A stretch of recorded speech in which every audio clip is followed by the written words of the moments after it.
You are watching the HuK vs TLO grudge match, cast by myself, Totalbiscuit.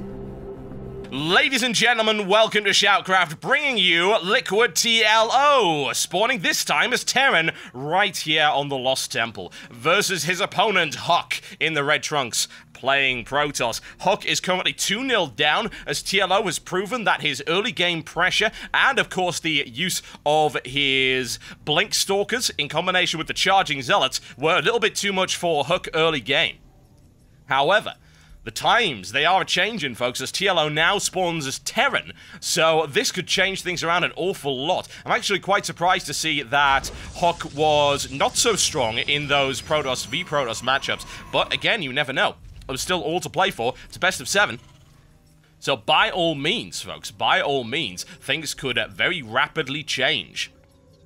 Okay, HuK with a very quick scout right there, find out exactly what his opponent is doing, and more importantly, what his opponent actually is.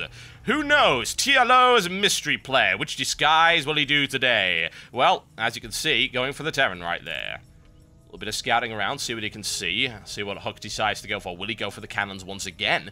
The cannons can be extremely effective, but bear in mind, TLO was able to counteract that almost with a little bit of precognition there, folks. Precognition. Thought, ooh, he could be going with the cannon pressure. Well, if I go to gateway and then apply early game pressure, I should be able to deal with that. And as it turns out, that's exactly what happens. HuK with a little bit more of a traditional strategy right there. But bear in mind, HuK is going to go mega on this harassment right here. The Terran really susceptible to this as a direct result of them being the only race that have exposed builders during building. I hate it. I absolutely despise when this happens.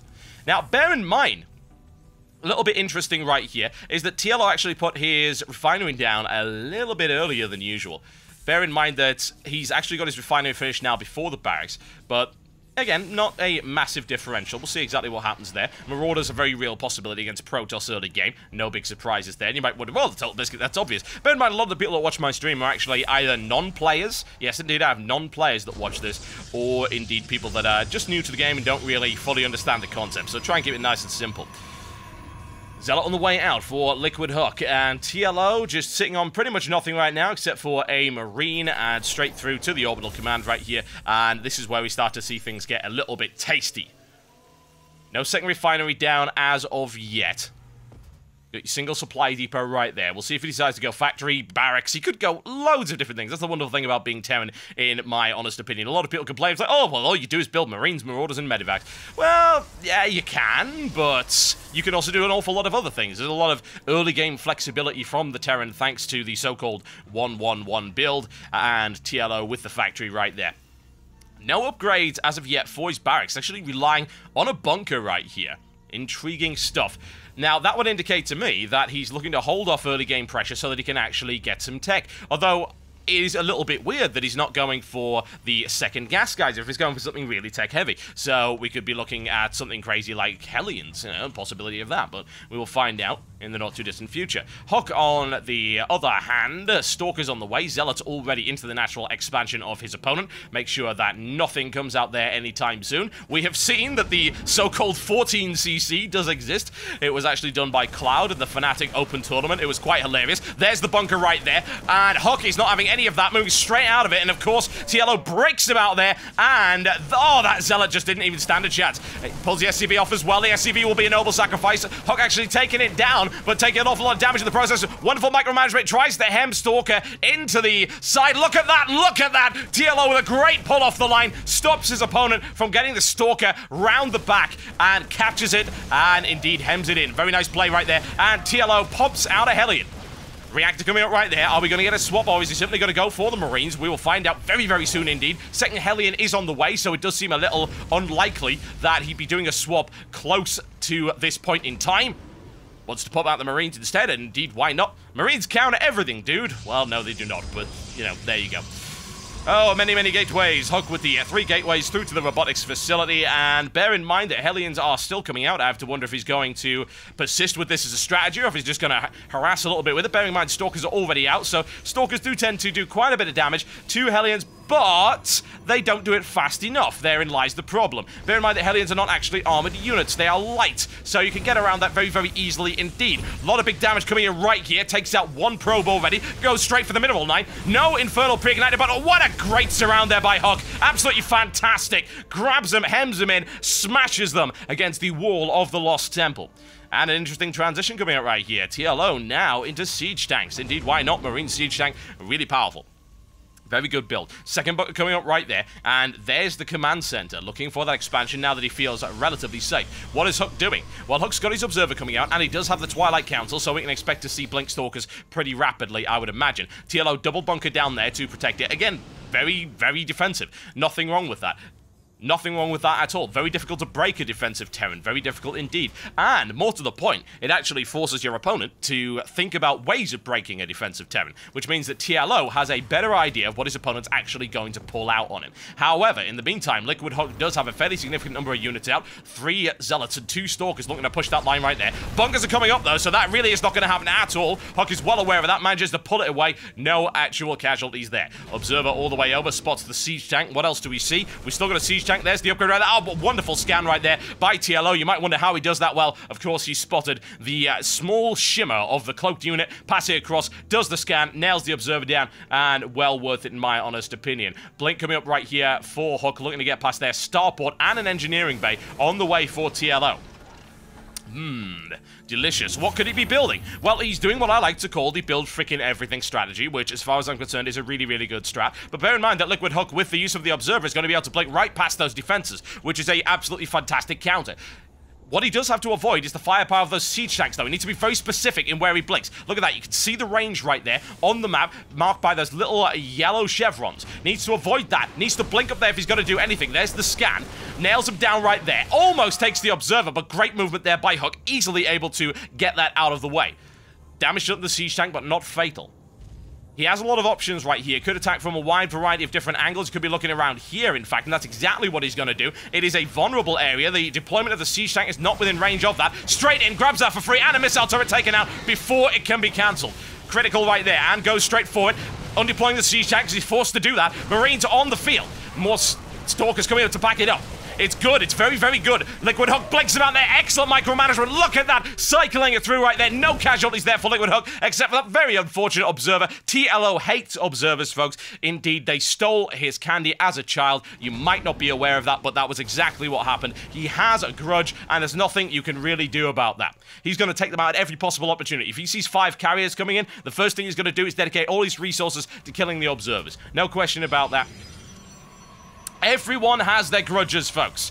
Raven on the way out for TLO, which is unsurprising. He hates Observers. Build Raven. Build it right now, folks. Build it right now. And of course, the point defense drones will be useful against the Stalkers if they decide to go in for a second attack, and it's looking pretty damn likely that they will. Stalkers recharging their shields, now at full. 10 Stalkers available. Where's the Observer? Is the Observer in range right now? It will be in a moment. Bear in mind that missile turret is something he's going to have to look out for. Looks for the blink right there. That's a heavily fortified area. He's going to have to be careful about where he goes. A nice snipe right there, and once again, takes it out as far as I can tell before it was cancelled. An awful lot of firepower coming in right there. If we have a look at the economies right now, though, bear in mind that TLO is a little bit ahead, although not by much. An active expansion once again for HuK right there.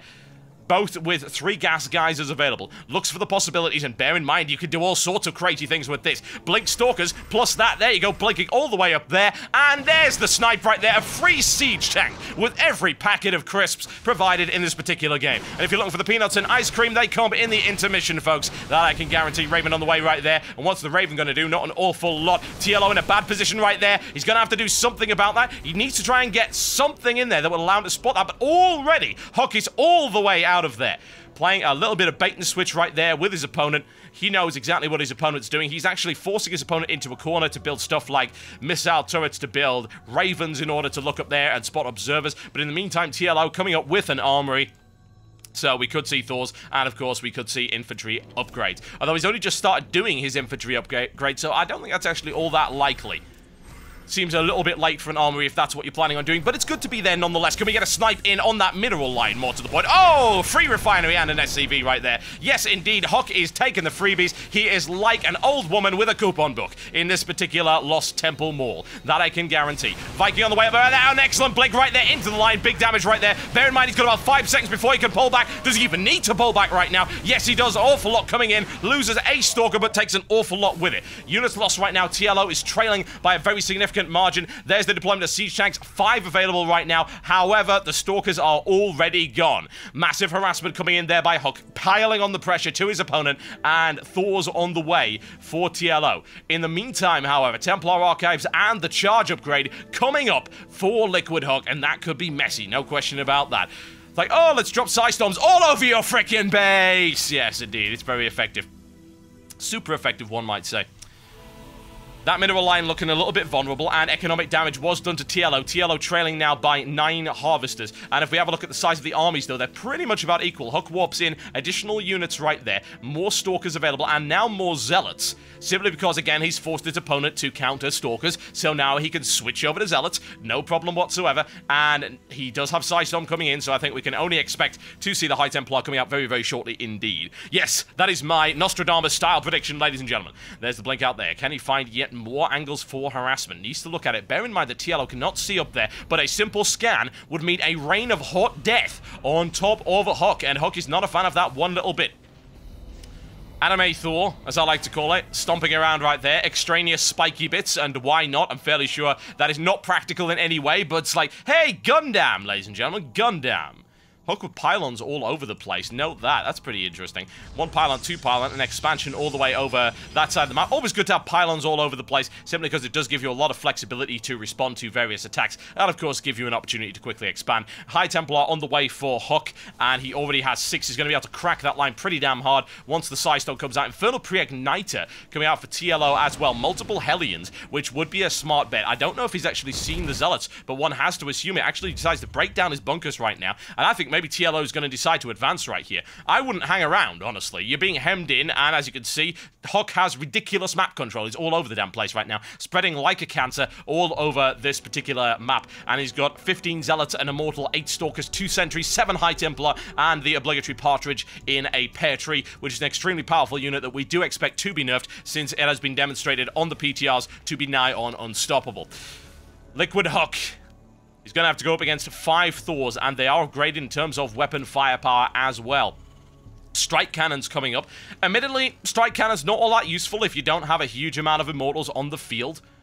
You can still do an awful lot of damage to it, but bear in mind that the most useful thing about strike cannons, as far as I'm concerned, against the Protoss, is to crack open Immortals. As they do that damage over time, they will kill it.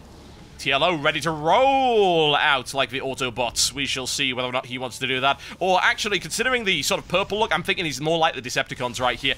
HuK has a little Vanguard scanning force right there. A nice Psystorm there to whittle down his opponent. Bear in mind that there are no medivacs available right here, so Psystorm is really going to wear down at those. And he does have a massive backup right here on the Thors, on those SCVs. There's the charge Psystorm. 1, and 2, and 3, and 4. Will we see any more right here? Breaking his way through the line of Thors. It's good. He takes 1. He takes 2. He takes 3. HuK's line's still alive, although barely. Needs to crack that down right there. Thors are taking such a horrible toll. Archon is available, though. Archon is rolling, and Archon is dead. Never mind.